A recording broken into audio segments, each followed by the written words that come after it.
famous Trudelton, the Rammstein album, the recent Rammstein album, had this as a cover shoot. Obviously heavily photoshopped. Welcome to this video. My name is Paul, and how to improve your cinematic vacation videos. Gear is important, but you want to film also very good. You can have the best camera on your vacation, but when you don't have the time to film probably, or when you don't have the time to compose your shots, then you can make terrible vacation videos. Even people with iPhone 13 make terrible vacation videos. One best advice I can give you to make amazing vacation videos is a so-called match cut. It consists basically one scene, and then you film this one scene twice. This example here, where I walked around the streets here and then I placed my backpack over there. I did it also in Iceland a lot of times, and it emulates basically that you have two cameras. You film one scene multiple times from different angles, and that gives the feeling that you have multiple cameras, and it makes even some boring things you do far more attractive to the eye, because the suddenly change of perspective in this video makes this far more interesting. And that's actually my number one tip I can give you. Another advice I can give you is film maybe a lot in slow motion. If you want to have a so-called cinematic video, use 4K 60 FPS. That makes everything better. It is a cliche, I know. Some people say it looks quite boring, but for me is it easy to film in 4K 60 FPS, because you film maybe something for only 5 seconds because you're on vacation with your family or with your friends and your girlfriend, and sometimes you don't have that much time. When you film a lot in 4K 60 FPS, everything becomes a little bit slower. You film for a short time and you have amazing footage. And when you don't need 10-bit, and if you can expose properly, then 8-bit is enough, even in MP4. Another thing that helps you immense when you're on vacation is a nice travel backpack, a nice camera backpack, of course, which is also considered for travel. I, in my case, have the Löwe Pro, how's it called? Pro Tactic BP 450 AV2 version. This backpack helps immense. I will make a separate video maybe about this backpack, and especially what's also in my backpack.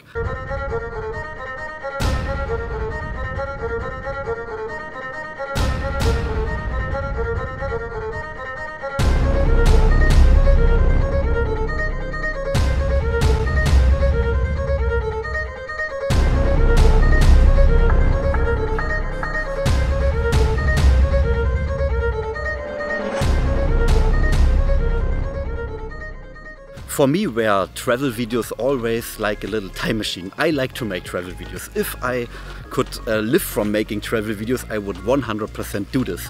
I mean, travel videos are like travel photos. It gives you these mosquitoes here.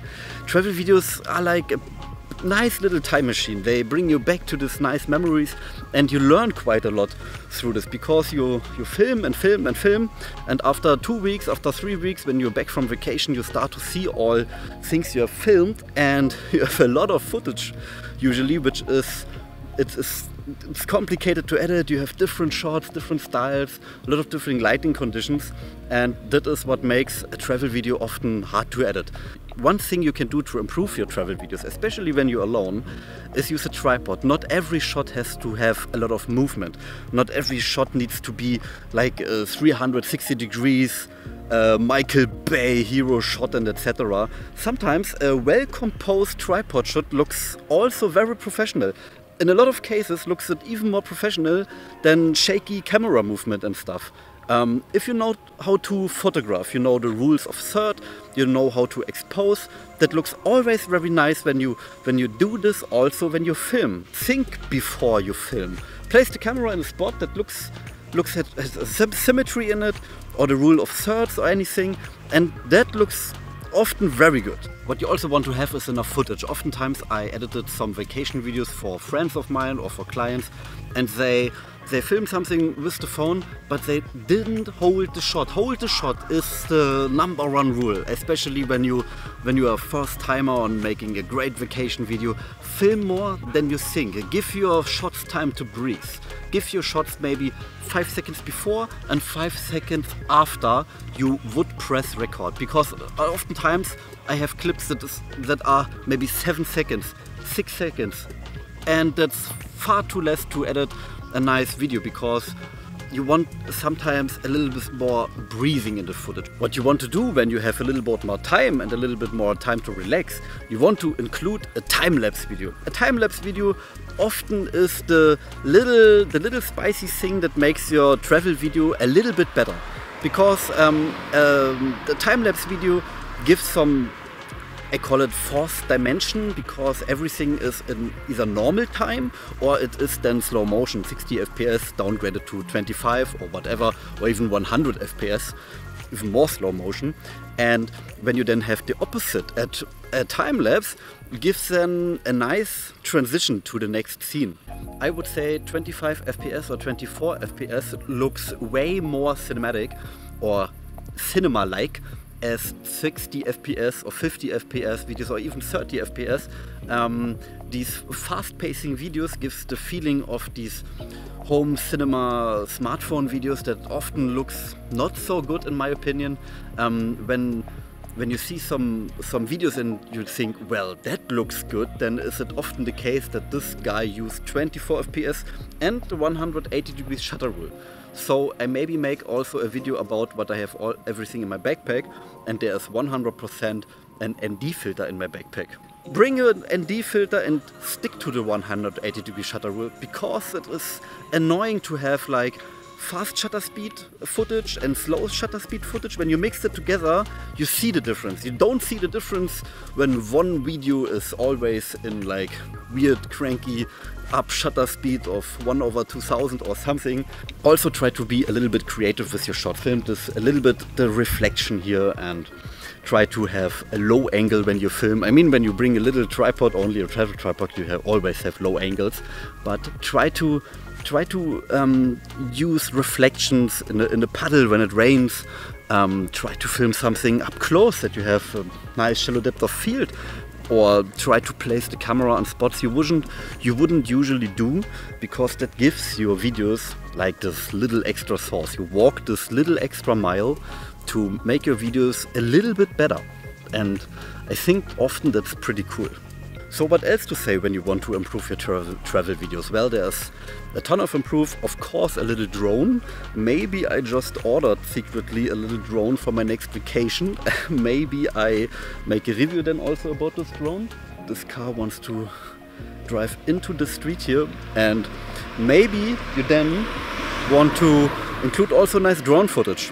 Of course, when you film with drones, you cannot always stick to the 180 degree shutter rule, because you are lazy as me and you didn't order an ND filter for drones, but usually that's not so ultra important with drones, at least in my opinion. Maybe prove me wrong, but that's not so ultra important as you think.